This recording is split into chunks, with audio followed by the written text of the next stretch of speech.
Howdy there once again, ladies and gentlemen. This is General Tweed here speaking here for Need to Know Podcast, episode 10, airing live on this beautiful Friday, August the 3rd, 2018. Of course, we have Solid MAGA with us. Hey, got that's Aesthetic Bread Box today. Aesthetic Bread Box today? Yeah, instead of Punished Bread Box, we're Aesthetic now. Oh yeah, I forgot about that. We all decided to go aesthetic, so it's yeah, had to start a new trend. Oh yeah, you are the trendsetter. And we got Political with us as well. I don't think he's following on our aesthetic trendiness, but yeah, I decided I wanted to be the cool guy. You guys are all faggots. Yeah, he's the individual of us. True. True. But we should start. We had a audience mention last week about language, so we should probably do our need to know PSA about language. Oh yeah, my bad, bro. My bad, bro. Oh yes. Well, yeah. So a public service announcement regarding this podcast. It is obviously not safe for work, as we are all a bunch of anonymous people who are together in an anonymous chat, just talking a bunch of crap and saying bad words like shit and piss and stuff. So let's be honest, we're just trying to go as long as we can until Twitch or YouTube pulls us off of the air. Basically, yeah. That's pretty much exactly what we got going on. Pretty much. So if you have to, if you're listening to us at work or anything like that, or anywhere where somebody may get offended, probably might want to put on a pair of headphones. So, yeah. Word to the wise. Word to the wise. So, man, I missed you guys last week. I missed you guys too. Seriously. It's like the Friday is just not an actual good. Well, no, it's usually a good Friday, but it's not actually a regular Friday unless we're doing the podcast. It feels like a weekly ritual at this point. I mean, we're on episode 10 now, right? Yeah, we're at 10. And it's going to be a good episode this week. We've got a really, normally we're kind of mired in Russia and politics and all this other crap. Like, we got some interesting stuff to talk about. Like, it is all political, but it's not all about one general thing. Like, it's not all about Trump, for instance. Oh yeah, that'll be a first. Yeah, a little bit, and we got a little scandal from across the pond, but not in Britain. Okay. I'm really excited to talk about that one, by the way. All right, so you want to lead us off with our first clip? Yeah, I can do that for us. We're gonna kind of touch base with North Korea. There's not actually much going on in North Korea this week. We talked last podcast 2 weeks ago about how there were anthropologists from the United States military Department of Defense and over there verifying remains of American soldiers that fought in the Korean War. And we've seen a lot of those soldiers come back, their remains come back and be repatriated to the U.S. There's not much more to the story than that, but man, a lot of the news media is really trying to push the idea that North Korea didn't stop their nuclear program. And they went to their spokeshole for that, Mr. John Brennan, ex-head of the CIA. Lovely. Joining me now is John Brennan, the former director of CIA. He's now NBC's senior national security and intelligence analyst. Welcome very much. Good to see you, John. We're seeing satellite photos. I've talked to sources. Courtney Kuby has as well, confirming all of this information. Wall Street Journal as well. A lot of signs that North Korea is continuing to build. They discontinued testing months and months ago, as the president has said, with great pride. But the fact is, if they're now building, could this mean that they finished testing because they were moving to a new production stage? Congratulations on 40 years of outstanding professionalism. You've done a great job in educating the American public on some very difficult and complicated issues, and so you're to be commended for that. I don't think it should surprise anybody what we may be seeing in North Korea right now. The agreement, the so-called agreement that was forged in Singapore between Mr. Trump and Kim Jong-un basically said nothing more than they'll work toward denuclearization with great uncertainty about what they mean by denuclearization. Okay. We got to pause this. Man, that is a lot of really charged messaging that he's doing right there. Oh, yeah, First off, I mean, forced agreement. Forced agreement. Forced. I mean, that implies right away that Kim Jong-un didn't want to go to the meeting. But how long has North Korea been pushing for a meeting face to face with a sitting U.S. president? Since Look I at don't all know, the since pictures, after the old Clinton got pictures out. of Kim. Every picture, he's got generals grabbing him by the arm and right all close to him. This one, where them generals while he's shaking the hand of Donald Trump. Yeah, that's a complete fallacy that they don't want a meeting. Plus, and then second off, the gigantic smile on the guy's face to begin with in the first meeting. I mean, did you see that smile? That was huge. Right, but I mean, even on a more concrete basis, the fact of the matter is that yes, it's a non-binding agreement, but so far, the guy's giving every indication that he's actually going to make good on his promises. So far, should we continue with this one? Yeah. Continued efforts to either produce fissile material, and there are reports that continues, as well as continue to develop their intercontinental ballistic missile capability. And these ICBMs are ones that can reach the American homeland. So I think Kim Jong-un is taking advantage of this time right now to continue to develop his capabilities, both in terms of his nuclear program and the ballistic missile capabilities to deliver those nuclear warheads. So I think this is something to be greatly concerned about. I know Mike Pompeo is trying to negotiate some type of arrangement, but again, it's not surprising at all, given the continued assessment, I believe, of the intelligence community that Kim Jong-un has no intention to give up his nuclear weapons. All right, hold on. Pause this. Intelligence community. Intelligence community, like such as the When he same says 17 agencies. Well, I don't think he even means that, because you got to remember, President Trump. Okay, let's break this down. Former director of the CIA, right? And the most recent former director of the CIA is who now? Secretary of State. So just so we're clear, what intelligence community is he talking about? What intelligence community does he represent? None. Why is he able to say that? Because this motherfucker still has his security clearance. He still has it. Haven't we been trying to get rid of that?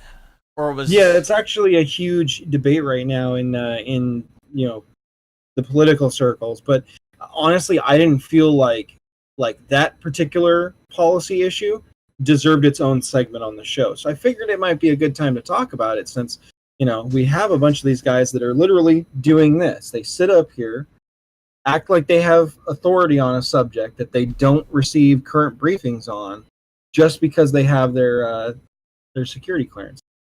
Actually, Sarah Sanders did a press conference earlier this week where she talked about how the White House is currently exploring what they're going to do about people that are monetizing these security clearances as well. Yeah, I recall that one. It was she actually puts on one hell of a fucking press briefing. She's great. All right, let's keep going. Here's what the president said at the VFW event only a week ago about the Singapore summit. We had a fantastic meeting with Chairman Kim, and it seems to be going very well. How difficult is it for his intelligence advisors and his Secretary of State now to try to inject some reality into these negotiations when the president is bragging about it publicly? Well, it must be very difficult for them to try to convey to him the seriousness of the issue and to make sure that he understands what is and is not happening. Clearly, Mr. Trump continues to grandstand and to say things publicly that are far removed from the truth. I'm reminded of Hamlet's soliloquy in terms of full of sound and fury, signifying nothing. And I think a lot of times we hear Mr. Trump spout out on these issues, whether it be on the meeting with Mr. Putin or Kim Jong-un or others, and there's not much there. And these are very, very serious issues that really affect U.S. national security. And I'm hoping that all of his advisors and the intelligence community are taking the issue seriously, as I'm confident they are. Mr. Trump has to do the same thing. He has to understand it's not just a question of how to express what he believes or what he wants people to believe is happening. He really needs to make progress on these very thorny national security issues. You must do what I said. Just as we must have Pompeo war was having with some North difficulty Korea. in Pyongyang getting them to live up to commitments. You heard from John Bolton on one of the Sunday talk shows saying, well, Pompeo can maybe do this in a year or so. I asked Dan Coates about that, and he was very explicit. You can't denuclearize North Korea in a year. What's your projection? Well, I think this is, if we're serious about having North Korea denuclearized or move along that path, it's going to require some patience, as well as to understand that to dismantle their nuclear and ballistic missile programs. Let me explain to you all these things that I don't have. To tear down or Yeah, to dismantle patience, those you mean like facilities 60, that 70 produce years the worth of fissile patience? material, the machining and the engineering facilities. All of this is part of that program, and if we're really going to have them denuclearized, there has to be a very comprehensive plan and program to be able to get them to move along that path. But so far, I've seen nothing at all. North Korea says it's dismantled or destroyed its testing facility. Well, it's already tested a nuclear device a half dozen times. For North Korean standards of reliability, I think that's sufficient. And so therefore, they continue to grow that stockpile, as well as to better develop the capabilities to deliver the warheads to potential targets. I want to also ask you about the president after the fiery threats against Iran and its regime only a week or so ago, was saying yesterday he would talk to the leader of Iran with no preconditions. Oh, it's all connected. Secretary of State quickly fixed that, or tried to fix it on CNBC by listing 3 specific preconditions. But what about the president's attitude towards these meetings with leaders of rogue states or other adversaries? Well, I think it reflects 2 things. One is that he makes up foreign policy on the fly, and so whatever comes into his mind, he decides to say it. Secondly, I think he has a greatly, greatly inflated view of his ability to move the needle on some of these key national security issues, whether it be on North Korea or Russia or Iran. And therefore, when he says, I'm willing to meet with anyone anytime, I believe that he means it. But I don't think he understands just how complex these issues are. And also, he probably realizes that the Iranians are not going to take him at his word, because his word really is... Oh, no, he's actually willing to do diplomacy, guys. He is not somebody who is able to actually pin down on some of these issues. I also, this is the first chance I've had to talk to you since the threats from the White House to strip you of your security clearance. They followed up on that, and what are the implications of it for you? Well, I have heard nothing other than what has come out from the White House spokesperson. I'm not surprised that this is something that Rand Paul has thought up. Rand Paul is not on the Intelligence Committee. Oh, don't start shitting on Rand Paul, I don't know anybody in the intelligence and national security realms who takes what Rand Paul says seriously. But he continues to spout off on these issues. And so he got Mr. Trump's ear. I don't know what's going to happen, but you know, they have a real flawed understanding about what security clearances mean. I've gone back to the agency a number of times to review my files so I can be prepared for congressional committee hearings, as well as interviews by staff. But I don't go back to the agency and get briefings. I've never requested a briefing on any issue over the past year and a half since I left government. He just admitted right there. He just admitted that he's just making all this shit up because he hasn't been briefed on anything. Yeah, your exact point. So this is exactly the thing that they do. He sits there, tells you what you're supposed to think, then he explains to you how he doesn't have any damn idea of what's going on. And then he tries to make the case that all of these things that he just said are part of the reason why he should retain his security clearance that enables him to say the things that he just said. Also because he might get called to Congress because he's breaking the law. God bless America. So again, this is Mr. Paul, Senator Paul, and Mr. Trump just trying to. Honestly, you know what? I'm tired of looking at this guy. You want to go to the next one? Hey. Yeah, fuck this guy. All right, what's our next one? Yeah, fuck him, bro. Yeah, fuck him, fuck Brennan. So I found kind of this clip might actually make you laugh a little bit, to be quite frank, when you see the pictures. But Iran, we've had a lot of crazy stuff with Iran over the last couple of weeks. Trump has been tweeting in all caps. The Iranian mullahs have been, going crazy and shouting death to America and all this stupid stuff. There's been talks about the sanctions and the, nuclear deal that's non-existent anymore. And I mean, basically, it's all the same shit we've been reporting on for weeks. But they're about to do military exercises because there's some rumor that they might shut down the Strait of Hormuz? Yeah, Strait of Hormuz, the oil. Yeah, their biggest oil exports. Watch this video. When you see the picture of their navy, try not to laugh. I'm gonna hold your word. I'm gonna hold your balls to that, okay, man? If I don't laugh. I'm just saying. Iran has begun major Navy drills in the Strait of Hormuz. U.S. defense officials say dozens of small military boats have been deployed by the Islamic Revolutionary Guard Corps. Dozens of Navy ships.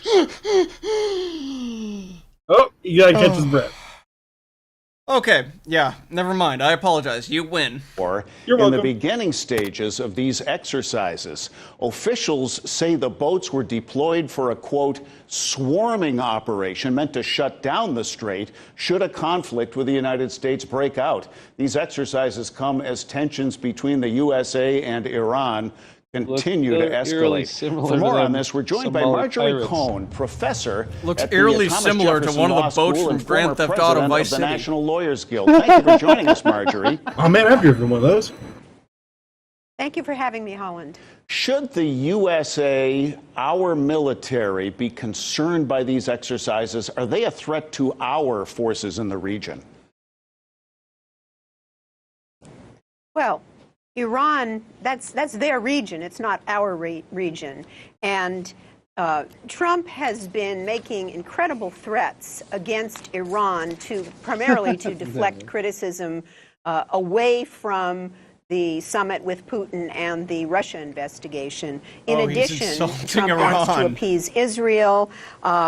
Iran's leadership is not monolithic the way North Korea's is, because Trump also had the same kind of threats against North Korea. North Korea has nuclear weapons, Iran doesn't. And I think that Trump feels that a war would help him with the midterm elections, in addition to changing the subject. Oh, yeah, a war President will Trump totally has threatened both Iran and North Korea with unprecedented military we totally violence. want Donald Trump to start a war right now. Absolutely. With Iran. Mr. Trump actually used military force against Iran? I would not be surprised, and I think that Israel has been really supporting regime change for quite a long time. Trump has deferred to Israel, has pandered to Israel. That was clear in Trump's declaration that Jerusalem is the capital of Israel. Like every other president for the past however many years has said that they were going to do. Understanding all over the world, and that led, of course, to condemnation around the world. So I would not be surprised. I would be very surprised if Trump were to invade North Korea, and it does not look like that's going to happen, even though the threats against North Korea, the tweets from Trump, were very similar to the tweets we're seeing now against Iran. Mr. Trump said he would negotiate directly with Iran, an offer which seemed to catch them by surprise. Where is Iran on this? How many shots were fired against North Korea? 0. Well, Iran, why should Iran trust the United States when Trump pulled out of the Iran nuclear agreement, which was an agreement between Iran, the United States under the Obama administration, France, Britain, Russia, and China, and There's Germany. a reason because it was bad. Eerily similar to what Clinton did to North Korea when they got the International Atomic Energy Agency said several times that Iran was complying with the deal, and yet once again pandering to Israel, Trump pulled out of that deal. So if you were Iran, would you trust Trump if he sat down with you and made certain agreements? I don't think so. And not only that, Secretary of State Mike Pompeo a couple of months ago came up with 12 demands that Iran would have to meet. And one of those demands is that Iran can no longer enrich uranium for peaceful purposes, which is permitted under the Nuclear Non-Proliferation Treaty. So I would not be surprised if Iran said to Trump, no, we're not going to sit down and talk to you. Just recently, the president has met with a couple long-term adversaries, Mr. Putin and Kim. Ironically, we were friendly with Iran more recently. It was Jimmy Carter who bailed out the Shah. Seems ironic. Why do you think Trump is toughest on Iran? Because of Israel. Trump does not have any problem with dictators. That's clear. He was cozying up to Kim Jong-un, cozying up to Duterte in the Philippines, who's been massacring his people. But Iran is considered by Israel to be an existential threat, even though that supposed threat that Netanyahu continues to talk about from Iran is based upon fraudulent intelligence about terrorist threats, according to the Veteran Intelligence Professionals for Sanity, which just came out with a study saying the same way that there was fraudulent intelligence used by Bush before he went in and changed Iraq's regime in 2003, that Netanyahu is also using fraudulent intelligence to hype the terrorist threat from Iran. Marjorie Cohn, thank you for your perspective on this developing story. Oh, God. Fake news, piece of shit. Fake welcome. news from RT. So, yeah, so they're planning their military drill. We just, yeah. I don't know if you know, but it's fake news from RT because that lady doesn't work for RT. I think they were just interviewing her. True. RT has been stepping up their fake news lately, though. By the way, Well, hold on. Let's be realistic about something. Russia Today is the official propaganda arm of the Kremlin. So while they may actually print good news, you got to remember everything that's printed by them is approved by the Kremlin. It'd be like having the White House approve all of your news. I think some liberals would say that that's what the goal is. Until Trump gets in. And then it's tyrannical. You remember when Obama was in office and we would sit around and say, man, executive orders are a bad idea. Yep. And look at them now with all the executive orders that get passed. Man, how many people are upset that they can't get a hookup on Craigslist? Well, you actually, yeah. Probably a lot of people. Probably, Yeah. I don't. At least, at least in my city, do they have numbers for that? Oh, bro, it's bad. Statistics. Like, let's be honest. Like, if we're talking, I mean, we're getting off on a real bad tangent here, but Craigslist is like the dirty place. Like, you've got your paid for dating sites, and then you've got your OK Cupids, and then you got your Plenty of Fishes, and then you got your Tinders and your random, apps, and then you got Craigslist and FetLife. And that's Craigslist is bad, dude. Oh yeah, but Lalu says Backpage. No, you gotta understand. Backpage was seized because Backpage wasn't for hooking up. Backpage was for getting a hooker. Yes, I know my friend's wife got caught with another dude on. Oh man, that's amazing. Boy. Best tangent ever. All right. Well, he's got to know them all for a reason, Lalu. So every week we always try to touch base with Israel. We always try to give you guys the news on what is actually going on down there. Because there's a lot of misreporting. The left likes to blow it up. The right likes to cover up. And we don't really, in the States, get news from outside the U.S. There's a lot of stuff going on in Israel right now. If you guys remember, they've been having a lot of ongoing protests in the Gaza Strip. They're opening up new housing developments there. And they've been having issues with... Do you remember that one video that we watched? And the craziest thing on the video wasn't that there was herds of people running towards the fences. It was that they were putting kites over the wall. Yep. Filled with gas. Lighting fires, yep. Oh, yeah. Right. The Israeli military, the Israeli government, they have cut off fuel supplies to Gaza. And that's what our next clip's about. Israel stopped shipments of fuel and gas to the Gaza Strip on Thursday in an attempt to stop militants launching incendiary balloons and kites into the country. The Defence Ministry has halted fuel supplies via the Kerem Shalom crossing until further notice. Israel has lost tracts of farmland and forest to fires started by burning kites and helium balloons laden with incendiary material. How dare they be burning these kites? Around us is the reality of our lives. Every day we have like tens of fires erupting because of balloons and kites sent from Gaza. And the message or the purpose of it is to terrorize our life. Our country and army is obviously not doing enough, but what do you do about people with kites? So our solution is to find a civilian solution to the civilian problem. We are going to solve this problem. In a statement, the Israeli Defense Ministry said the decision to stop fuel supplies was taken in view of the continued terror of incendiary balloons and friction along the border fence.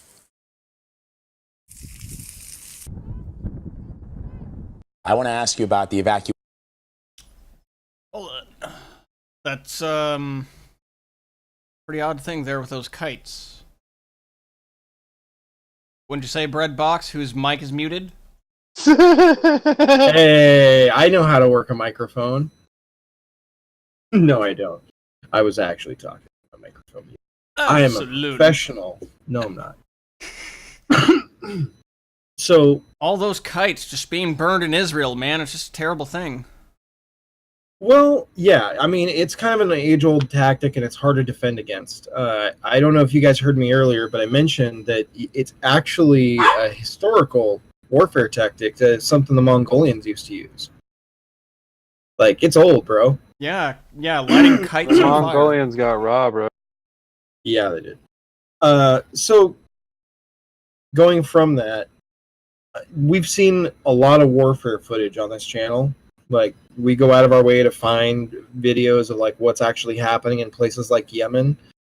And I can't imagine that it's easy to, have services out there. Like, not having fuel is just another thing you don't have in the desert. And I can't imagine they had a lot to begin with. So I hope that they're good at doing without or figuring it out.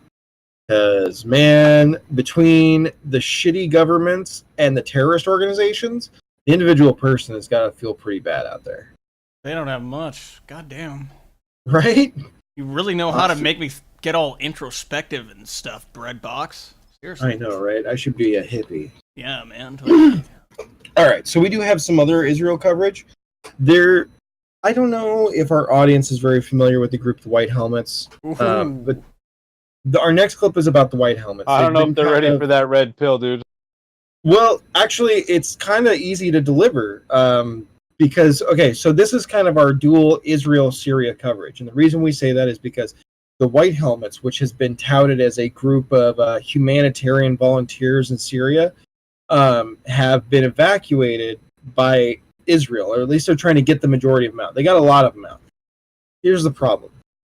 There's more information coming out every day that says that the White Helmets may actually be linked to terrorist organizations. So there's two ways to look at this situation.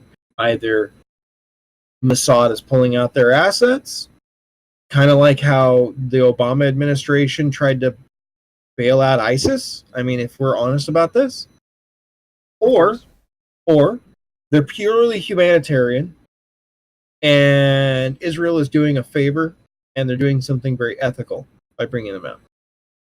We're in Schrodinger's box, except for the fact that when you look up pictures of the sarin gas attack, the aid workers from the White Helmets aren't wearing any personal protective gear, and it's a sarin gas attack. So they would that ain't a gas you want to get caught in, man. Not even after it's been allowed to air out. Oh, even touching, like they're not wearing gloves, nothing. But all of the attacks were consistent with chlorine gas, which is easy to produce. This is quite a setup for this next clip, man. A little bit. I kind of wanted to preload. There's two possibilities here. Keep them in mind.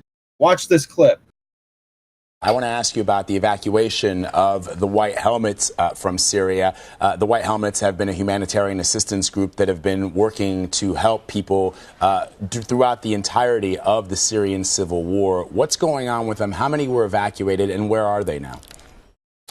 Well, they were expecting 800, either actual members of the White Helmets or members of their families. They got 422. Some of them couldn't make it to the exit point, so representatives of the White Helmets are now using social media to say that some 300 are still trapped in southern Syria. The ones that were able to get out came out with the help of the Israeli army that went in and, with buses and brought them out across the Israeli border. The agreement is that they will go to Jordan and be in a special holding area in Jordan. How do they know which ones are members of the White Helmets? Probably from them wearing white helmets. No, Have you hold on. seen the 'cause, videos of them like running around as both the victims and the white helmets? I've seen that, but like, follow my bacon, okay? Like, it's gonna burn if you guys don't follow me on that. Okay, So- okay. I Keep got an you, eye on bro. the bacon. Follow me. Okay, Keep an eye on the okay. bacon. So we got our conspiracy bacon going. Thank you, Unfilter. Sorry to see you go. The white helmets, right? These, do they carry identification cards? Okay. Do they have a list of who's a white helmet? Like, how do they verify this, right? And then when you have that thought in your head about how they verify these people, and you think, well, they could have white helmets, but that's fakeable. And you think about like the men, women, and children, how they prove who's who. And then you think like they know exactly how many people they're getting, and they know how many out of how many, right? Right. They'd have to. So do they have a list somewhere of everyone that's in the white helmets? And why would they have that list if they're just a humanitarian group that sprang up out of nowhere and this is just a humanitarian action? Do they have a back channel where this is being delivered? Or did they have this list already? Like, I'm breaking out the tinfoil. Right? It's kind of hard to say because they don't give us the information. They cleverly avoid these particular questions. We can go on. And from there, they will be resettled in European countries. All right, David Martin reporting for us from the Pentagon. David, thank you as always. Sure thing. Interesting to note, despite all the work, and almost every time you see a bombing or images like that in Syria, you see the white helmets in there sort of digging people out. None of them will be resettled here in the United States. Right, and it is a credit to Prime Minister Benjamin Netanyahu of Israel, who allowed them safe passage through the Golan Heights to get to Jordan. Because they, as you point out, have been doing such tremendous work. They've been profiled not only by CBS News but other news organizations as doing the work that is sorely needed in a place that is ravaged by war. This is Yeah, you're welcome for that. Damn. God. Man, I didn't think I was going to have to break out this tinfoil that early, man. I always try every week to bring something interesting. Yeah, but I mean, that was really quick this week for the tinfoil. I mean, seriously. Right? I'm running out, man. The next video is somber. It's more of a reminder. We can kind of go through it pretty quickly, but it is a little sad. We're going to touch base with Yemen because there's still an ongoing war there, and there's a if you weren't aware, there's a new humanitarian crisis on the horizon, as if there wasn't enough. It'll just never stop. This is the impact of more than 3 years of war. The city of Sa'da, a stronghold for Houthi fighters, was once known as Yemen's bread basket. I thought I was going to say bread box. People are desperate and on the brink of a famine. Yes, dirty. Roads and bridges have not been spared either, limiting the supply of vital supplies of food and fuel to a population already suffering. Malnutrition is at an all-time high. At a teen shack that now serves as a temporary health center, acutely malnourished children are fed high-protein, peanut-based food. The women are scared to death. Every hour we see a plane. I'm not exaggerating at all. We wish for peace, and safety. But the prospect of peace in Yemen remains ever more distant. Relentless efforts by the UN to broker peace have failed. On one side are the Houthi rebels trying hard to keep control of huge swathes of the country. On the other, pro-government militias backed by the Saudi-UAE coalition. In recent days, they have intensified their attempts to wrestle control of the vital port of Hodeidah from Houthi fighters. The city has been heavily militarized, forcing half of its population to flee. Controlling Hodeidah is important to both sides. It's the main entry point for much-needed aid and most imports into Yemen. This is Wit from Australia. More than anything else, the Yemeni people now desperately need peace. With peace and stability, we can start to get people back on their feet, start to rebuild their livelihoods. There are fears any escalation in the fighting could cause a shutdown of the vital port, causing further devastation in what is already the world's worst humanitarian crisis. Some 22 million people in Yemen need aid. Many of the war displaced have no way of surviving without food handouts. And there are fears too over outbreak of diseases. Coalition airstrikes have destroyed Yemen's water and sanitation facilities, something that's already caused an outbreak of cholera. The UN now says the country could be one airstrike away from another outbreak of the fatal disease. Mohammed Ado, Al Jazeera, Djibouti. It's like their entire country is playing a giant game of the Oregon Trail. Oh yeah. Yeah, I think that's terrifying. I think we may have cut out a little bit on the stream there with that last clip for some reason. Not entirely sure why. So if anybody out there experienced that, sorry. Just a little bit of technical difficulty. Yeah, we're still dialing it in. It's only the 10th episode. Hey, we're at double digits now, guys. Well, we're at double digits, but no. This wasn't a problem about dialing it in. This is, I got to talk to my ISP. Oh yeah, well that you can't really do anything about that. Yeah, so that's our kind of somber moment of the night, to be honest. It gets kind of fun after that, though. So, I don't know if you guys remember, I think it was like in May. I think it was in May. I might be getting this wrong, so don't quote me on this, because I'm an idiot. But we're all idiots. Exactly. We play real people in life, but we are actual idiots. So, somebody remember in May that Macron had a bit of a scandal. You guys remember an incident where his aide or bodyguard was beating a man in the street? Did you guys ever hear about that? I think I heard something about that. Yeah, it's hard to get good French media here, bro. So I talked to one of our French Swiss friends, and he explained to us that there's actually a bit of a scandal going on in France right now. And so I went and did some digging and found some clips that kind of explain what's going on. I'm just going to lay out. Actually, you know what? I think we should watch the first clip, which is the clip of it actually happening. And then we can kind of discuss the details a little bit afterwards. And then we can watch the rest of the news response and how this thing has sort of evolved. Sounds good to me. All right, let's go. A violent attack on two protesters. But the man hitting them isn't a police officer. He is Alexandre Benalla, a former bodyguard and currently an aide to President Macron, who was only given permission to observe the May Day protest. Taha Bouhasp says he was there and filmed the incident. I didn't recognize him at the time. I thought I was filming an example of police brutality. So I filmed his face. He looked like he was worried about being recognized, so he left, leaving the guy he was beating up on the floor. Those in proximity to power may fall under the illusion that they actually wield it. And what should have happened here is that Mr. Benalla ought to have been reported to the police.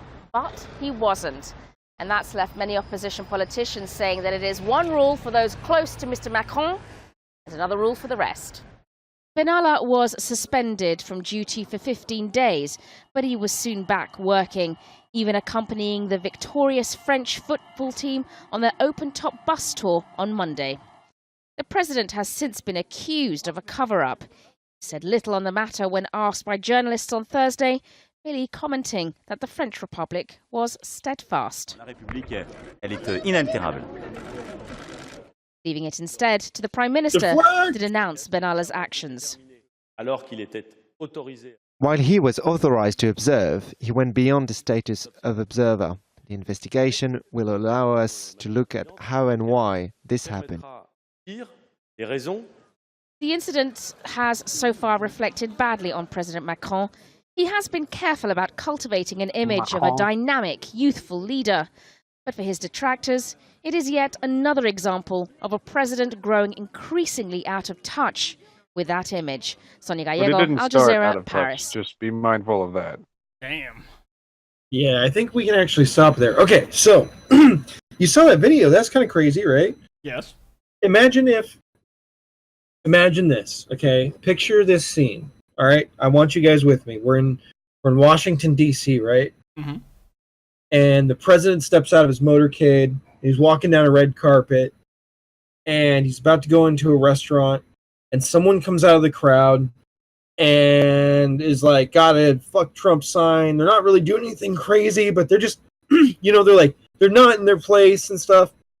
And so fucking Sarah Sanders comes out, and just punches the guy in the throat and drags him down the red carpet and then throws him in the street. And then she notices someone in the distance, and she sees a camera phone, and then she just leaves.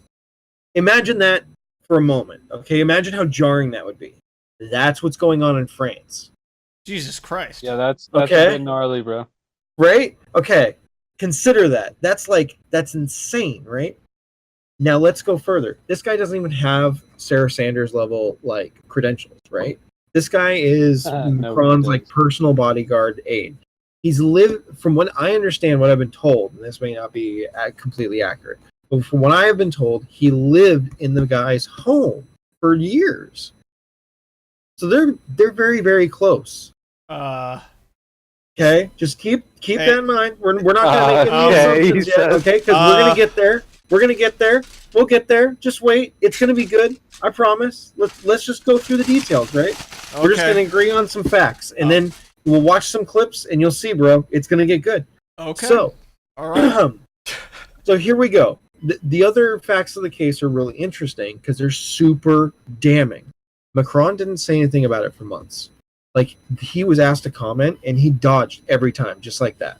He'd say something nonsensical, talk about another policy, talk about another campaign point, whatever. He was avoiding it like it was the worst thing in the world, which it is.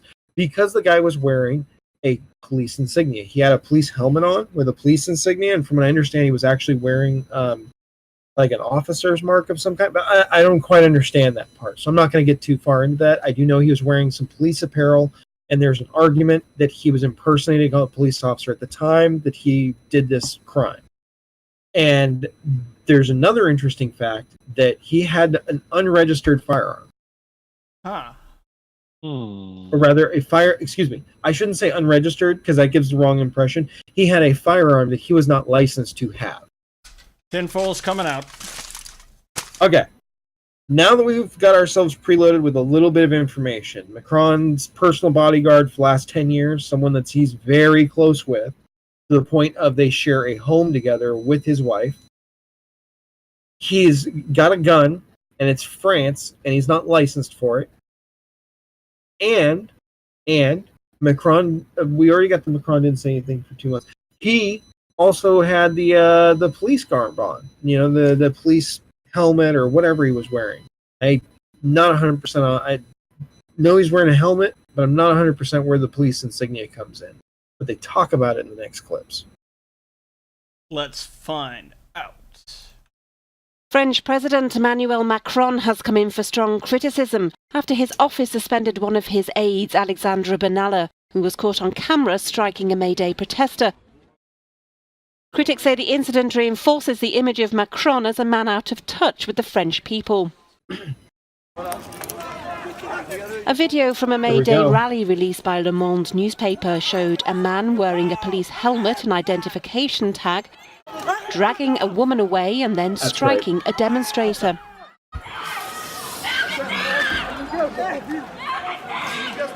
He was later recognised as a member of the French presidency's staff.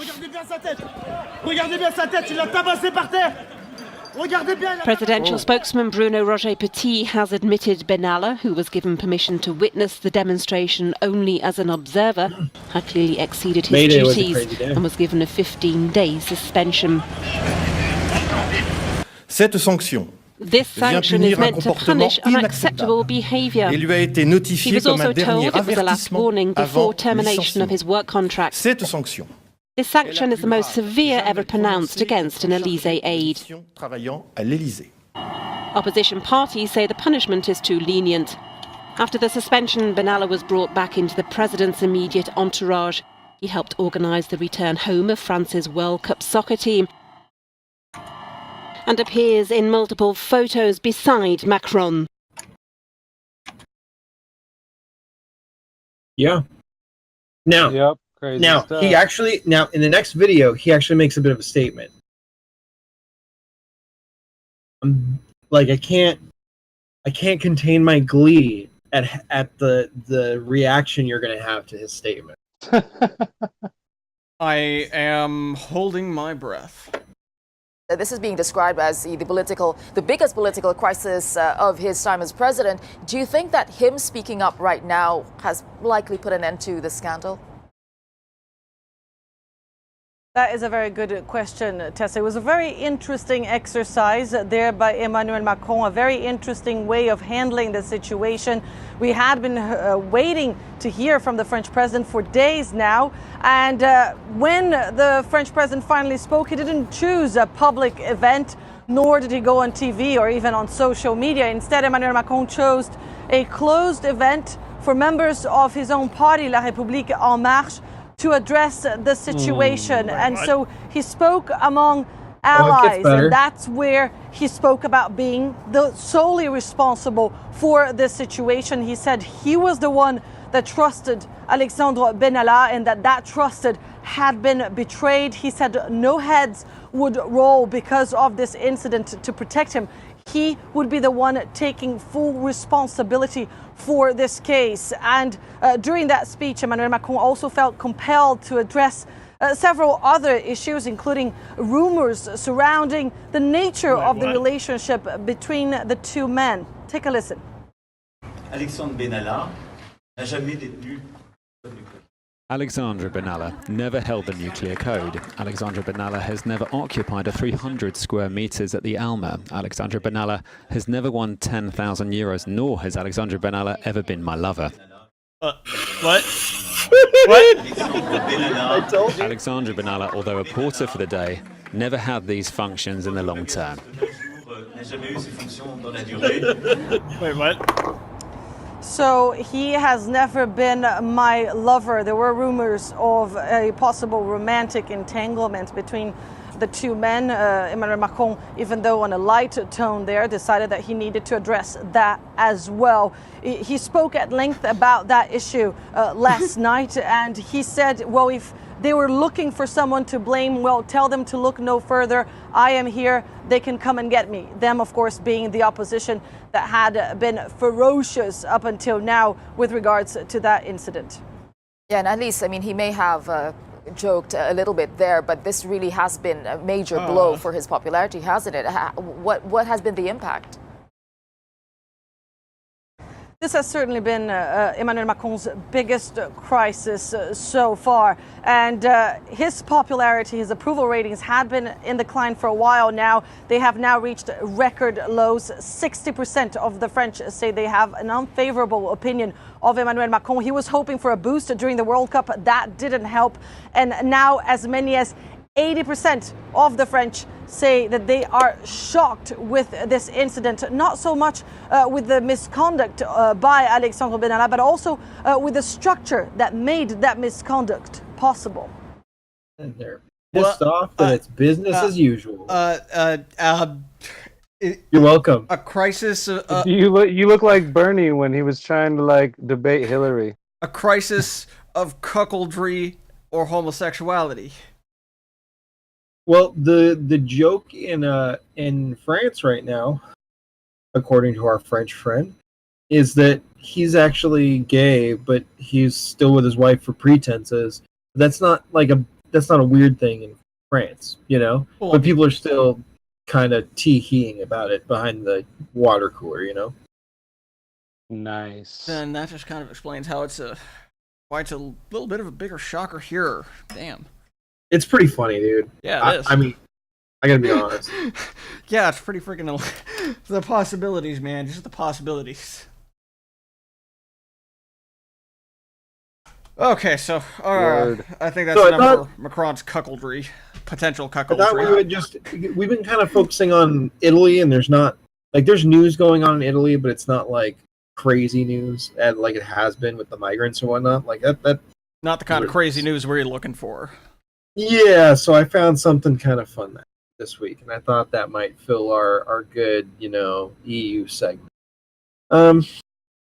Okay, so we're past the EU. I think it's time to get back into U.S. politics. And yeah, so I went and looked for a couple different things when it came to U.S. politics this week. I wanted to touch on a few items that were in the news cycle, and then the storm that ripped through the media over the last couple days. So we're going to start with the, just a few things from the media, and then we've got a big long video to watch at the end about some weird stuff.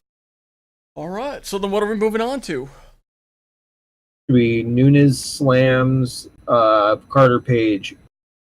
The Carter Page FISA application has been released in part. Big portions of it, though, were redacted, and those portions could help reveal the extent to which the Obama administration surveilled the Trump campaign, which they did.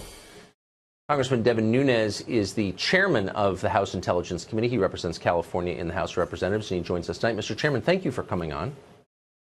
So you've seen the entire document, the entire application, FISA applications to spy on Carter Page and then the Trump campaign. Much of it was redacted, pages and pages redacted. Do you believe, knowing what was redacted, that the public has a right to see that information? Absolutely. So what we heard for a long time is that the memo that we created to make sure that the American public knew that the FISA contained the Steele dossier, or the so-called dirt that the Clinton campaign paid for, bought it from Russians, fed it to the FBI in order to get a FISA warrant on Carter Page. We said that made up the bulk of the FISA.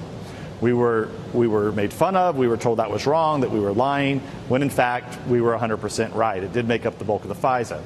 Boom. Then you noticed that right after that came out, they said, well, but what's really important is the information that's redacted.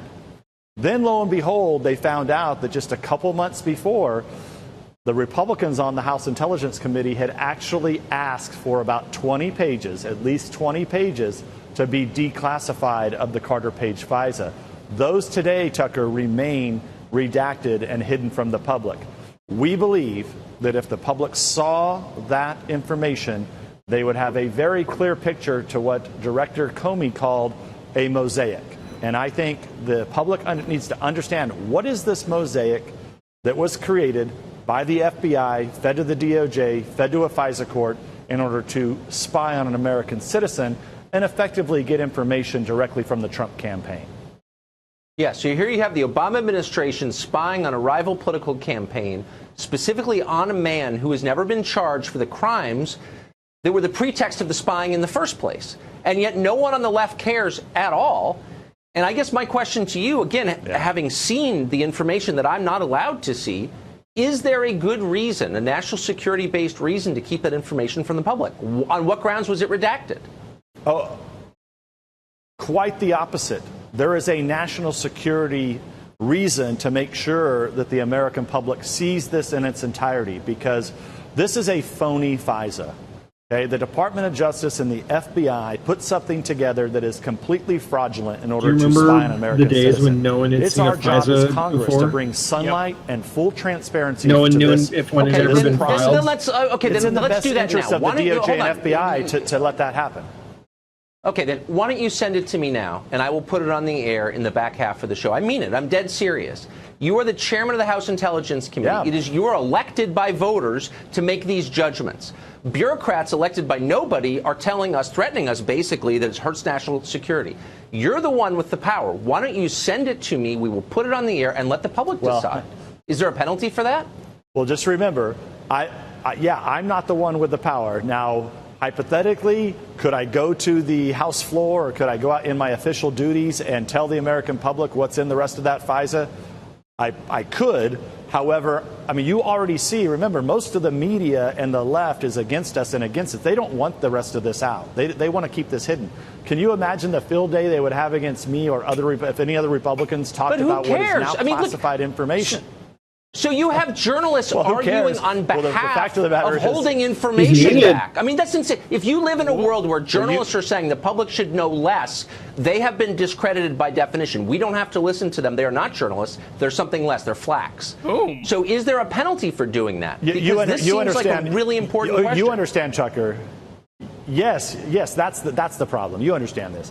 There's a penalty, right? So we can't create a situation. But what can happen right now? How do we get this done?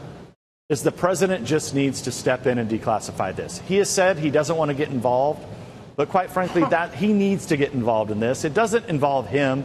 If he would just declassify it, then we as Congress would have no problem coming on your show and talking about this declassified information.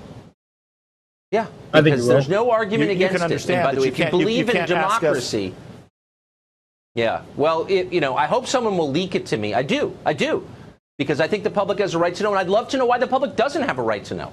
And I'd love all these anchors every day telling me I don't have a right to know. Really, why? Speak slowly so I can understand. It's infuriating. Mr. Chairman, thank you for all the work you have done. It is. And I hope someone will send that to me.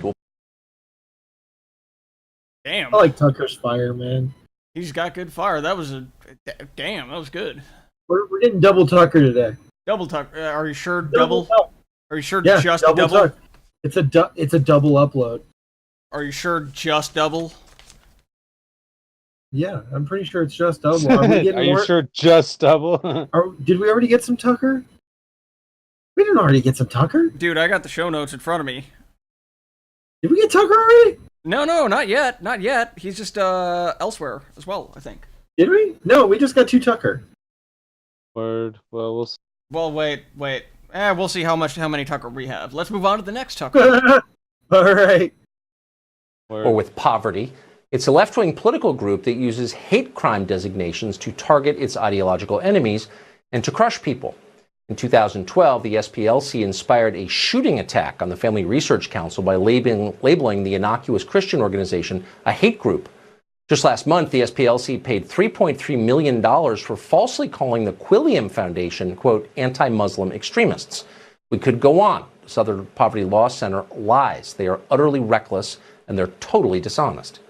With that in mind, it was shocking to discover, as jaded as we are, and this show has discovered it exclusively, that the FBI has a long history of collaborating with the Southern Poverty Law Center.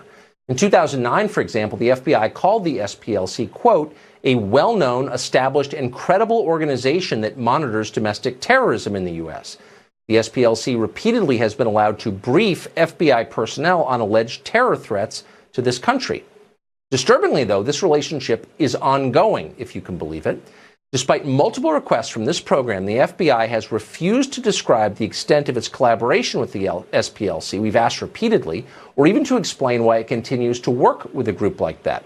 Instead, we've received meaningless and mindless boilerplate statements like this one, quote, for many years, the FBI has engaged with various organizations, both formally and informally. Such outreach is a critical component of the FBI's mission, and we welcome information from these organizations on any possible violation of civil rights, hate crimes, or other potential crimes or threats.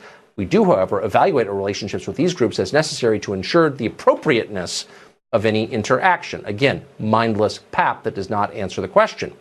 We can report tonight that Congressman Matt Gaetz of Florida has sent a letter to FBI leadership asking them to explain their relationship with the SPLC, which is obviously very troubling, to put it mildly. Then tonight, the DOJ gave us another statement. This one said, quote, the Attorney General has directed the FBI to reevaluate their relationships with groups like this, the SPLC, to ensure the FBI does not partner with any group that discriminates, end quote, as the SPLC certainly does. Maajid Nawaz is the founder of Quilliam. He just received that settlement we mentioned from the SPLC after they libeled him as an extremist. He's also the author of a tremendous book called Radical, My Journey Out of Islamist Extremism. Maajid Nawaz joins us tonight. Thanks very much for coming on.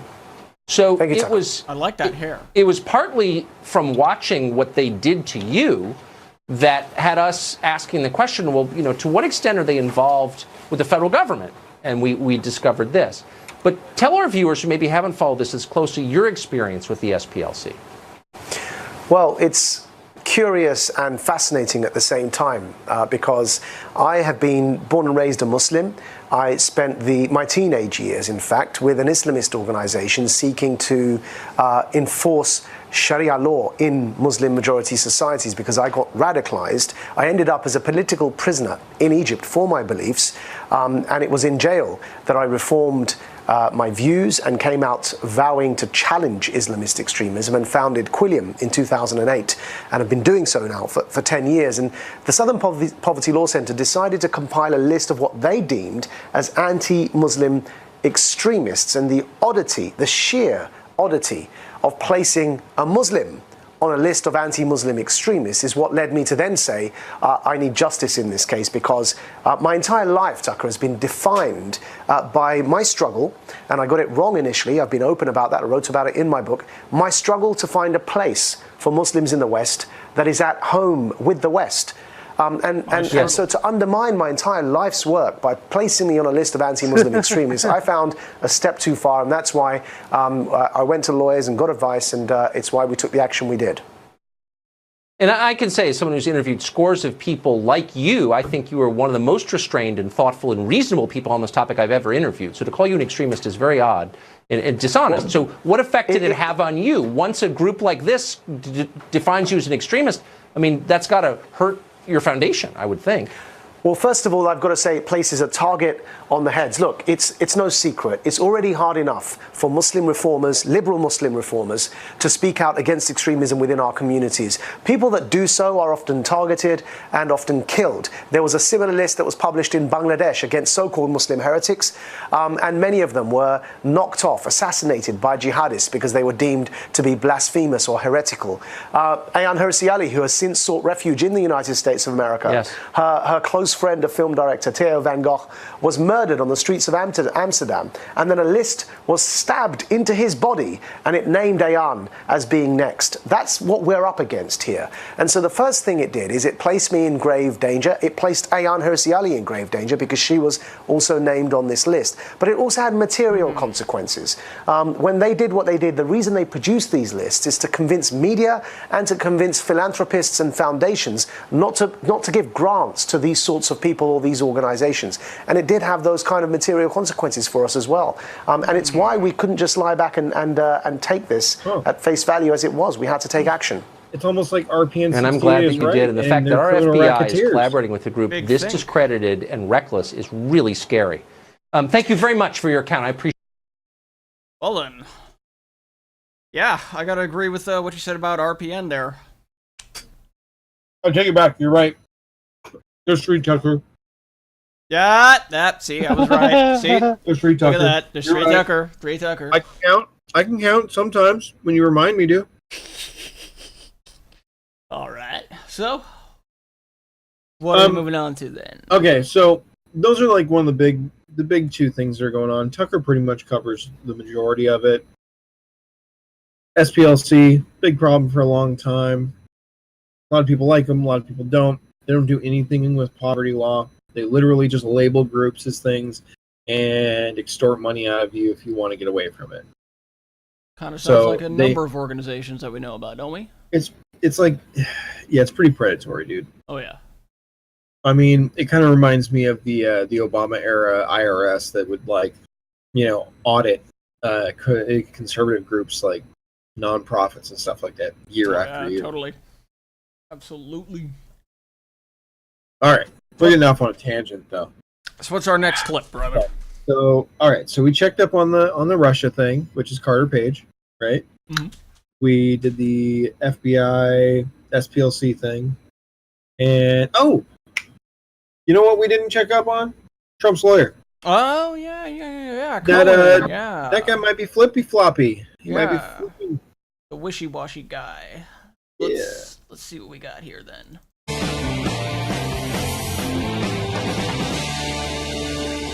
Good evening and welcome to Tucker Carlson. Tonight, happy Friday. According to a news report that dropped last night, Michael Cohen, that is of course Donald Trump's former personal attorney, is prepared to testify in the Mueller probe that the president knew about a June 2016 meeting in New York City between his son, Don Jr., and a Russian lawyer who had claimed she had dirt on the Hillary Clinton campaign. That's the claim. So for the sake of argument, let's assume that all of it is literally true. What does it mean exactly, and why should we care? If you've been watching television over the past 24 hours, you already know the answers to those questions. What this means is the end of the Trump presidency, if not of the United States itself. Oh my God. We should care because nothing in human history, since the harnessing of fire and the invention of the wheel, isn't as inherently momentous as this, Don Jr.'s brief meeting 2 years ago with an unknown Russian lawyer called Natalia Veselnitskaya. Who knew about this meeting? And when did they know about it? And what were they wearing when they met? And why does she look like Roseanne? These, that the fates of nations I was wondering that, but I wasn't going to say it. Of both the huffing and the puffing. Is that racist? That puts Donald Trump in a conspiratorial mode on this issue before the fact. That evidence on its face, if it was supported, would be an impeachable offense. It shows that he had he had prior knowledge that the Russians were seeking to do this, and he didn't stop the meeting. He was giving a green light for the Russians to interfere. Until now, we have not had a smoking gun that placed Donald Trump Sr., the president himself, in the center of the conspiracy. This is potentially huge. This is potentially something that can prove the president colluded, and that is an impeachable offense. So there's criminal liability here for the president on the horizon. Well, so there you have it. Internationally recognized genius Max Boot thinks this is a big deal. Is it? Well, if the president lied about it or anything else under oath, yes, it is. That would be a big deal. Perjury is always a big deal. They don't tell Bill Clinton's defenders that.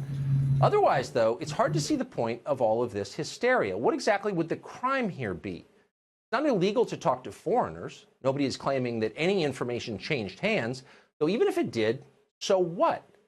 As principled lefty Glenn Greenwald wrote this afternoon, quote, if getting dirt about your opponent from foreign officials is immoral or treasonous, why was it okay for DNC representatives to be trolling around Ukraine, working with foreign officials to get dirt on Manafort and Trump because Ukraine favored Hillary? Huh. Good question. Keep in mind, too, that the Democratic National Committee and the Clinton campaign both paid a foreign national, his name is Christopher Steele, to gather damaging information on Donald Trump from other foreign nationals, including and especially from Russians. Hillary Clinton, unlike the Trump campaign, the Democrats actually succeeded. Used them they as produced a an funnel entire for her dossier money based on misinformation to pay from for Russian sources. the dossier. That dossier changed the course of American history. The Obama administration used it to spy on its political opponents and to begin a series of investigations that have, from the very first day, overshadowed and in some cases neutered the Trump administration. Pretty effective, in case you're looking for actual examples of foreign collusion. Now, Democrats are claiming just the opposite, of course, accusing their opponents of doing pretty much exactly what they themselves did. At first, that may look like hypocrisy, and it is, but it's more than that. It's a political tactic. You scream as loud as you can in the hope that your opponents will be intimidated into accepting your essentially fraudulent premise. It often works, and that's exactly why they do it, but it only works when the rest of us play along with it. Damn. Yeah, you're welcome, bro. Yeah, okay. That was a good one, for sure. That was good. So, yeah. So, Cohen may... Here's the other interesting thing about Cohen. Apparently, when they raided his place, they found a lot of tapes of his conversations, bro. And what's an attorney doing taping his, his clients to begin with, and then openly going out and saying, oh, no, this is all off the record, just takes their phone and everything, puts it in a desk and says, no, nothing's being recorded, and then still goes on to keep things from being recorded. That's fucking crazy. Yep. So, you ready for the next one? I don't know. I'm kind of excited for this one. Yeah, you should be. It's about, okay, so this is kind of a complicated issue. It seems like it should be really simple, but it's very complicated. Basically, this company came out and they came out with a design for a quite robust 3D printed pistol. And a judge blocked them from being able to legally distribute it on the internet. Not the pistol, but the designs. Now to the showdown over 3D plastic guns. Just hours before instructions to print them were set to go online overnight for anyone to download, a judge put a temporary stop to it. Our Chief National Affairs correspondent Tom Yamas is here with more details on this. Good morning, Tom. Robin, good morning to you. Overnight, a federal judge issuing that temporary restraining order to stop the release of blueprints to make those untraceable guns. These weapons are fully functional. You can see them there. They're made using a 3D printer, and they are just as deadly. Everything from handguns to assault-style rifles. Now, while these 3D printers... for a second. In case you guys don't know, the 3D printer right there is only printing one part of the rifle. And it ain't the part that takes all the stress. Lower receiver. Are very expensive. They are becoming more broadly available, including in schools, and that's part of the cause for concern. The guns can be made without serial numbers. For a second. That was not a 3D printer. That was a CNC milling machine. which means no background checks and completely untraceable. And anyone, including someone who is underage or even a serious criminal, could build them, some of them almost entirely made out of plastic, which makes them even harder to detect. Now, Senate Democrats, local leaders, gun control advocates have all sounded the alarm. More than 8 states and the District of Columbia are suing the Trump administration, arguing the so-called ghost guns would threaten public safety. Yesterday, the president weighed in, tweeting, "I am looking into 3D plastic guns being sold to the public. Already spoke to the NRA. Doesn't seem to make much sense." A pro-gun group called Defense Distributed had already posted the instructions, but after the judge's ruling, the company decided to suspend all downloads for now. But there's some plans that are already out there, though. Oh, that's right. Before the judge's order, that company had posted the blueprints for the AR-15. They had already done this. Thousands of people downloaded them. And just For before the it came out to set, AR-15. there's another website claiming to post the downloads as well. And they're claiming first and second amendment rights. The president criticized it was his State Department that approved publishing through a settlement. Correct. And he sort of was moving the goalpost on this. The issue right now is making these guns and downloading them. It's not selling them to the public. It's letting anyone being able to download this and then build that gun. It's hard to imagine what could be the legitimate You know what? purpose. We can kill this. We can kill this. We don't need to talk to them. We got another guy that's going to give us analysis, and I prefer his analysis much more. But before we go on, seriously, this has been some of the best memes I've seen on the internet. The people who have AR-15s like just sitting in their printers, like hats off. That is funny. that is like the funniest meme. And now like everyone's in on the joke. You're welcome, guys. Word. Yeah. You notice how they couch that where they're like, it sounds like they're printing a whole AR-15, but really it's just like the one part Just that the they lower doesn't really need to receiver. be able to. Right, and then they Just like the put lower in, receiver. and they're like, oh yeah, they're all plastic, and then they put in a fucking CNC metal like machine. It's like, well, I mean, come on. Defense Distributed does have their own 3D printer that can print using aluminum, which I believe they call the Ghost Gunner, is what they call that printer. Yeah. So I think that's what they may have been trying to allude to there with that shot. But like they probably couldn't get permission to use any footage from what is it, Defense Unlimited, in order to use that footage. So they just grabbed some stock footage of a CNC machine. It's just hilarious. All right, so we do have. Sorry, I had some granola in my mouth. That's very rude of me. I apologize. No. It's okay. It's okay. I've got I'm potatoes. being a hippie. So, with all of this stuff that's going on with these 3D printed guns, there's a lot of arguments over like what the legality of them are, and what the legality of the documents that you have to have are, the legality of whether or not you can. Oh, I mean, there's just a lot of stuff going on. So I already got the torrent. since I'm not a lawyer, you're not a lawyer, this dude's not a lawyer, we need someone to help us out. Judge Napolitano's on. 3D printed guns? A judge blocking the planned release of 3D printed gun blueprints yesterday, just hours before they were expected to hit the internet. Defense Distributed, the company that makes the designs, plans to make them available online for virtually anybody to see them and to download. The judge siding with at least 8 states plus D.C.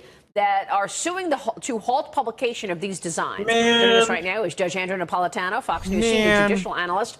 Judge, good to see you. Good morning. So it's just the plans to make a 3D gun. Well, I mean, I got a link to the torrent. Even though the right to keep and bear arms is protected by the Second Amendment, this is a First Amendment case. This is a case about the freedom of speech, because you have a document which is truthful and accurate and scientific, which the State Department, inexplicably, it's a head scratcher, told the young man that created it that he could start posting on the internet. So it's an expression of an idea, and the court is stopping him from doing so. When did the State Department say that it was a good idea? Oh, gosh, within the past month or so. See, he originally posted it, and people were buying it overseas. Scary footage. That makes it regulable by the federal government. Are you selling something overseas without a license? His lawyers persuaded State Department lawyers that he wasn't selling it. He was just posting plans for it. He doesn't provide you with the gun. He just provides you with the plans. So the Mike Pompeo State Department said, even though there's a federal Kind of like the statute home gunsmith that prohibits owning, possessing, transporting, or manufacturing a gun without a piece of, without metal in it. It's called the Undetectable Weapons Act of 1988, Reagan era. There was no impediment to posting this. So he posts it. It was downloaded by about 1,000 people. I think it was downloaded by more people. There are actually more than one version out. 8 state attorneys general filed a lawsuit in Seattle, and a Seattle judge said, I think there's potentially irreparable harm here, so I'm going to stop you from posting it. And the young man stopped immediately. Yeah. I don't know where this is going to go. I don't think, I just read the judge's opinion a few minutes ago. I don't think he adequately addressed the First Amendment issues. First Amendment issues are these. Can the government engage in what we call prior restraint? This is not punishing speech after it comes out of your mouth. This is preventing it from coming out of your mouth. This is something rarely, if ever, done in American history. But this judge has done it. I think he'll be reversed by the Ninth Circuit. I mean, think about it. You can go into a public library, a library owned by the government, and find a book telling you how to make a bomb. You can find a book telling you how to make a plastic gun. Why can't you find this on the internet? The problem is people will use these to harm themselves and to harm others, and that it's a substantial impediment in law enforcement to trace them. You can use this gun and then destroy the gun because it's just a piece of plastic. But does this gun work like any other gun once it's made? If it's made properly, there are many videos out there showing it exploding in people's hands because it depends upon whether you craft it properly, the mixture you use to make the. But it could. And yes. It's hard to detect when you go through security at an yes, airport. Because it's not metal. The fellow who is behind all this has put 2 pieces of metal in his. So when he brings it into a courtroom to show to the judge, it is not unlawful if it has metal in it, because if it has metal in it, it's detectable. If there's no metal in it, it's not detectable. Okay. It's illegal everywhere in the U.S. But Judge, in this day and age where we live right now, with the internet, with everybody having access to it, like you say, you can figure out how to build a bomb there, or you can do a lot of bad things that you can learn on the internet. That's not going to change, right? That's not going away, so that's going to be there forever. Isn't this just another part of that? Yes, I think the injunction is fruitless because this is human knowledge. Now, it could be used for good, could be used to repel an invader in your house. It could be used for evil, but you can't stop the march of human knowledge by a judge's injunction. Well, that was quite an interesting thing. That's an interesting way to look at it, right? Well, that it's I mean, let's be real. We're not at all opposed to the Second Amendment. We're all very much in favor, right? Absolutely. And the First. But it's interesting to look at this from it not being a Second Amendment issue, right? Of course. I mean, yeah, but I don't like it. You don't like it? It scares him. Oh, I mean, I just don't want people taking shit. Oh. I thought you meant you didn't like the idea of being able to print out a pistol. No, bro, we should be able to make shit, bro. Like, what the fuck? I'm an American. My apologies. Well, see, what's funny about all this is that when those files came out, because they did get published, they were published for a short time, and once something gets on the internet, you can't get rid of it. You know, the Streisand effect and all that. Mm-hmm. I was scrolling through my Facebook feed, and one of my buddies shared a post that contains scans of a publication from the mid-aughts called The Home Gunsmith, and it explained how to build a Mac-10 out of just sheet metal and shit. How to make a Sten out of like just some cheap bar stock and stuff like that. Just not even you having to use actual like a lathe or anything like that. Like you could just use a Dremel and crap. So to see that, to know that these files came out, and then to go onto Facebook where it's like just liberal haven all over the place, and then suddenly you see everybody sharing that, I was like, huh. What, did I miss the memo? Only a little. I missed the memo. Well, I mean, you weren't that far off. The fact is, if we have those kinds of publications going back from the mid-aughts and it's paper, well, what's the difference with it being published online? I don't see any problem with it at all, honestly. Well, I think we have a new segment, yeah? Like, I mean, they track those 3D printers anyway. Do they? Yes, sir. That makes sense to me. That I didn't know. But then again, you learn something new every day. Well, there's watermarks on like your actual like printer. They can trace printed paper from your printer back to your printer. Yep. It leaves a fingerprint. Like it has like a special watermark that it leaves that you can't see. You didn't know about this, did you, boss? No, I did know about it. I'm just trying to think back to all the things I've ever printed out in the office. Going full Matlock on your ass. Speaking of Matlock, we have we're revisiting we're revisiting the I guess we're being what's the nice term for us right now? The fringe? Wait, for us specifically, or no, that they're using for us, like as a group. I think the fringe, right? The fringe, yeah, the fringe. Okay, let's go with that. So we're gonna take a trip back out to the fringe. I think last time we were here, we reported about that QAnon-related app. What was that? Q drops that they were talking about in the MSM. You know, we've always avoided talking about Q in the past because, well, that's not our thing. We do MSM. We talk about why the media is being dumb, what's going on in the world, and point out like the ridiculousness. For why people would call it fake news. Yep. So not fake news, guys. It's real news, Always. It's always real news, and they never lie, and they never get anything wrong. Trust us. Why would they lie? So there's been kind of a big development in this whole QAnon thing. You guys watch the Trump rally in Tampa, right? Yep. Of course. Oh yeah. You saw all the people in the Q shirts and the Q signs and everything? Yes, I did. So that like made a huge splash in the news, and well, I mean, everyone that kind of follows, even if you follow like on the periphery of this whole QAnon thing, like everybody knows because Q posted about it.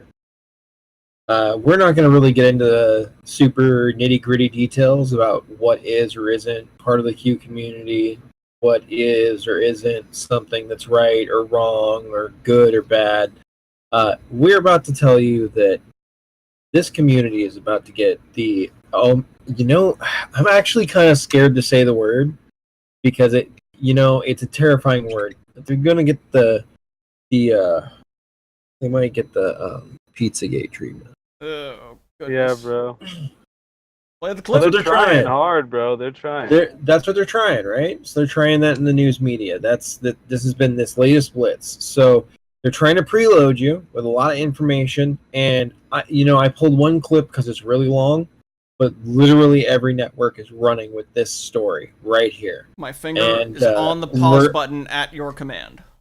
So we're gonna kind of talk about some of the we're not gonna get into details. We'll point out that's wrong, whatever, move on, and well you'll see. I'm sure you'll see.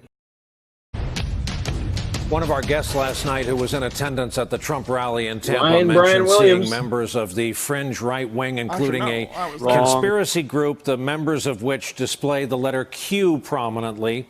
We saw it in the crowd and signs and on shirts, and the Q stands for QAnon. The group got its start on the web. They believe they've received intel from a top government source, a mole at the highest reaches of our government, and there is no end to the false rumors they have pushed, including a smear effort headquartered on YouTube, alleging several Hollywood celebrities, Democratic politicians, and other so-called elites are pedophiles involved in a global child sex ring. They believe the Mueller investigation is actually about Obama and Clinton, and that Trump is made to appear as more of the cover. And here is the comment from Trump that gave this group a lot of fuel. A photo op during a White House dinner for military commanders and their spouses.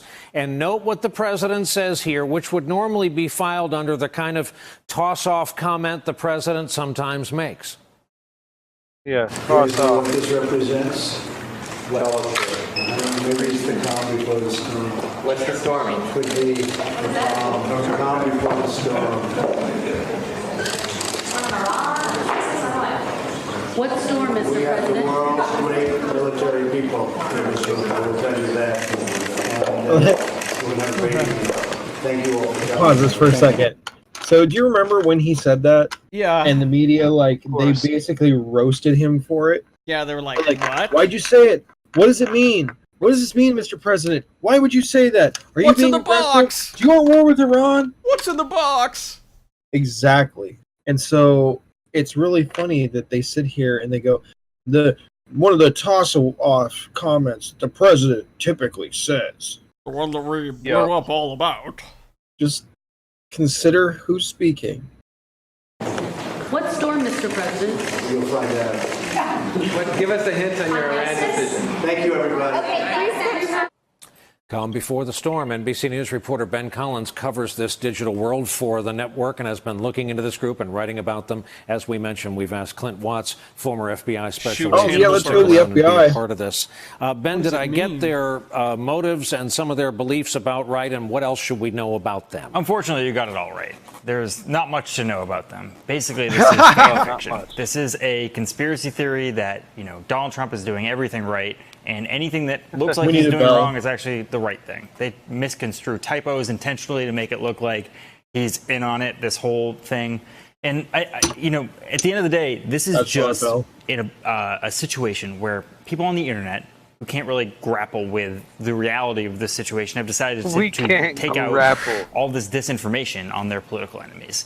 And that's what you see here. They've accused all of these people, from celebrities to politicians, of being hold on. Pause this for a second. All right. What he is referring to is the media firestorm that we have not covered because I'm too afraid to talk about possible pedophiles in Hollywood, which, by the way, I don't care what anyone says. That video of Dan Harmon with that infant doll was creepy. Fucked up. Fuck yeah, it was. We just can't show stuff like that on our channel. We can't do it. So that's why we didn't go down that route. We didn't go down that we're route. aware of it. I'm of the opinion that James Gunn is a terrible person for making the jokes that he made. But at the same time, I can see how someone can be edgy, and I don't think he should have been fired. In the case of Dan Harmon, like, that stuff started surfacing. Nobody knew about it. Nobody knew about that. Oof. It simply does not exist. We thought this was over with Pizzagate, but it just amped itself up. We thought it was over. With the help of a lot of different people bring on up Twitter, Reddit, Tom and Hanks. Facebook. And Clint, you do your work, your life's work, as we do ours, in a free society where it's hard to limit this kind of thing. It's hard to squelch or suppress it. Look at the climate this is coming up in. So you want to squelch it, is what you're saying? Going back 2 years ago, we saw the Kremlin pushing a lot of disinformation around the election. It's the Russians. What we're seeing now is everybody adopting those techniques. So there's a lot of artificial production in terms of social media, social bots, amplification. You're seeing very high-end production. The videos are very good, which makes them more convincing. And you're seeing them spread very rapidly in a much quicker way. So, like the key phrase there, the calm before the storm. What you can do is, if you're a good social engineer, you can pick out these phrases that are catching with the audience and combine them into a conspiracy that seems more convincing to people that don't really know the details. Then who is I'm not so much worried just about Russian disinformation today. I'm worried about American disinformation because it's a public safety issue. A lot of these conspiracies, we've seen people show up with weapons. We've seen shutdowns, police emergencies that have come from it. And if you look at this has got all the elements of what would maybe be an uprising or advocating for violence or nudging people towards it or even political upheaval. So I think it's a really dangerous phenomenon, especially when you see it tied to the president and his rallies. Ben, in the immortal words of my late mother, who had no idea groups like this would someday surface in her country, it's all fun and games till someone gets hurt. What is the danger? What are you talking about, bro? It was a terrorist organization. with the Pizzagate situation where Comet Pizza, last year. Right. Right, exactly. A man walked into a pizza parlor and shot it up, assuming there was a child sex ring in the basement trying to investigate it. Now, with QAnon, there's already Pause that for a second. Pause that. No, that is not what happened. He demanded to go into the back. He fired one round through the door, which damaged the hard drive irreparably. Yeah, what the fuck is that about? We're not gonna get. They get mad about the Pizzagate thing, man. They get mad. They get mad. Censors, like I'm saying, I'm telling you, like we can agree till the end of the day, but we can't go down that road right now. We got a job to do. So can't go down that road. All right. Let's continue. Right, there was a guy who blocked the entrance to the Hoover Dam a couple weeks ago. Since he's gotten into jail, he's sent a bunch of wild letters to the president talking about QAnon conspiracy theories. There's a guy in Arizona, Tucson, Arizona, who has, for the past few weeks, he got a felony trespassing charge because he believed that a homeless camp was a child sex trafficking camp. It had nothing to do with it. He was live streaming it on YouTube and Facebook until Facebook finally brought all this stuff down. This stuff has real life consequences happening all the time now. And these people putting up Q signs everywhere at Trump rallies is not going to help it. Clint, how much do you fear that this group is getting a wink and a nod from the right people to not stop? And what can the government do in a free society? Yeah, I think it was a little over a year ago I talked, part of the reason this works is because we have politicians in this country that are doing influence operations that are very similar that we see to foreign media influence. And I think the other big thing is we had a hearing today in the Senate. The Senate Intel Committee was talking about social media and disinformation. And people can make fake news, they can make manipulated truths, they can make conspiracies faster than the social media companies can identify them and swat them down. And in that lag time, we have lots of changes happening. 1 in 4 people in a poll in Texas don't think they should have their children vaccinated. 4 in 10 don't actually think it's a bad idea for Russia maybe to meddle in our elections. So these are having real changes in our society. It's breaking us up and dividing us. And it's a very efficient technique for hidden manipulators. Those people with sophisticated technology that can mine and figure out what grabs with an audience, which can slickly produce this content, can actually drive major events in our country. Let's tell you how we deliver the news to you. You can get people to show up under false auspices stand on our high horse with like, rifles. we do it correctly. This is a dangerous situation, and if our politicians are maybe not tamping it down, but just not saying much about it or letting it go because it might be beneficial in the near term, it could be really devastating to our country in the long term. Of course, this week we learned people could show up with guns they have compiled on a 3D printer. The president's next rally is tomorrow night, Wilkes-Barre, PA. He's got another rally this weekend in Ohio. Did he just make a dig at the 3D printer? Back that up. I want to hear that again. What did he say? I missed that part before. They have in the near term, it could be really devastating to our country in the long term. Of course, this week we learned people could show up with guns they have compiled on a 3D printer. Oh my God. Jesus, seriously? The president's next rally is tomorrow night, Wilkes-Barre, PA. He's got another rally this weekend in Ohio. We will all watch for this and see who turns out in both cases.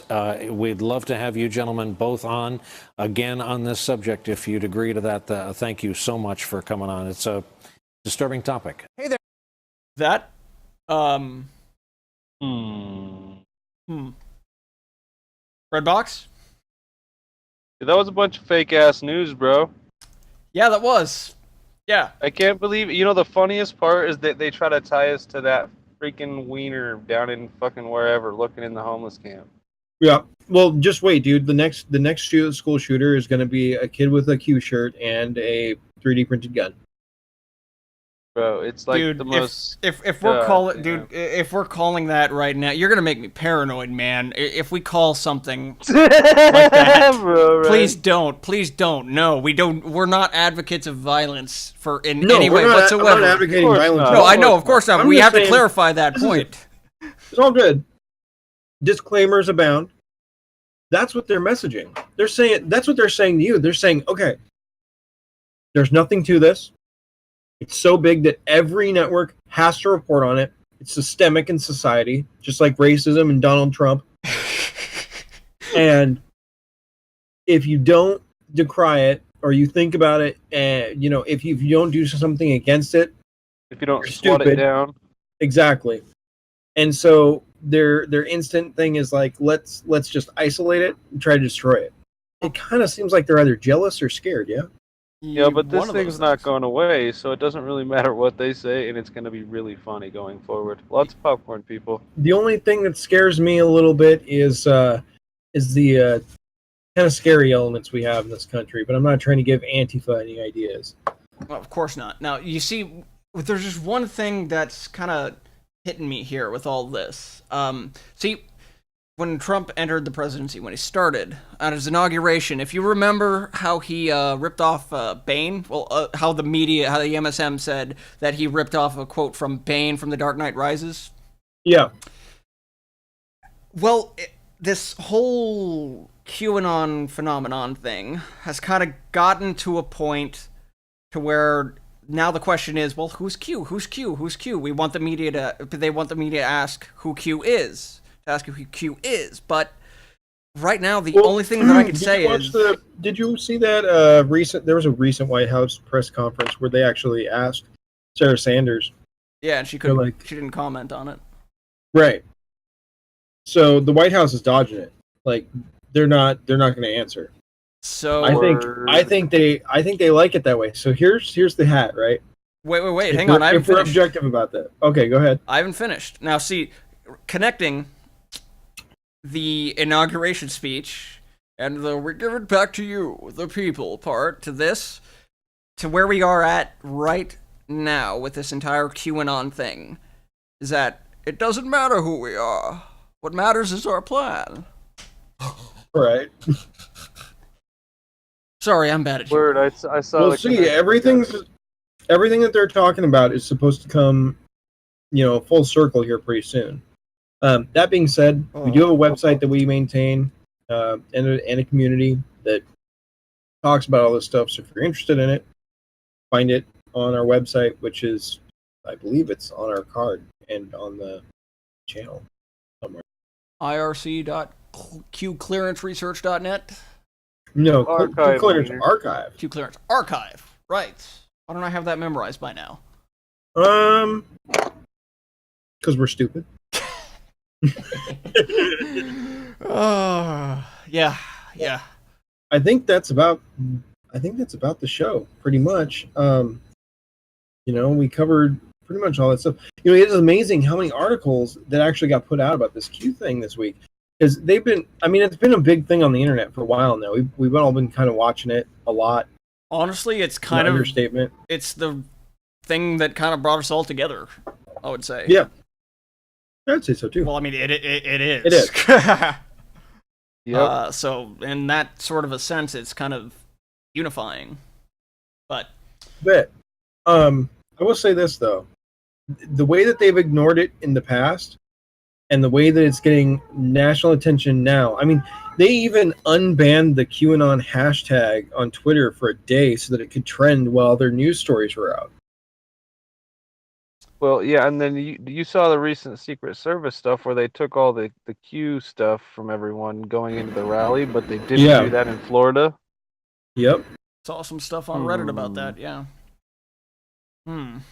Big think emoji. Yep, I don't know. right, for sure. We'll have to wait and see. Well, we'll see how it turns out then. All right. Well, like I said, lots of popcorn.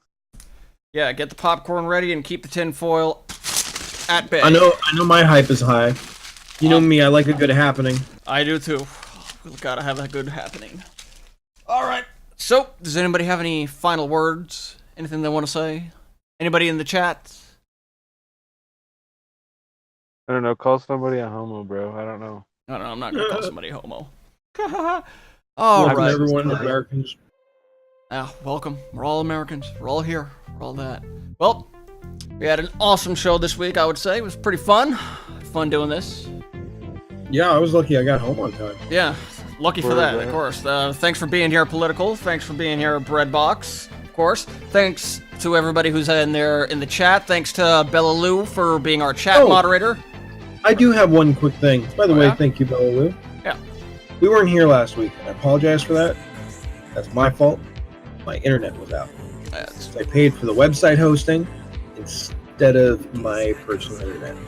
It's all good. It's all good. We got to keep that research available for people to check and verify and decide for themselves what they like and what they don't like about it. Indeed we do. Indeed we do. No. Thank you, RPN68. Thank you for tuning in. All right, again. So, with all that said and done, hope everybody has an awesome weekend. I hope everybody has an awesome evening, a great everything going on for them. Hope that promotion that you want at work goes to you and all that shit. And ultimately, buy water. Don't do it. You know, one of these days I'm going to get you to do the Philly D challenge. I'll do it. Why not?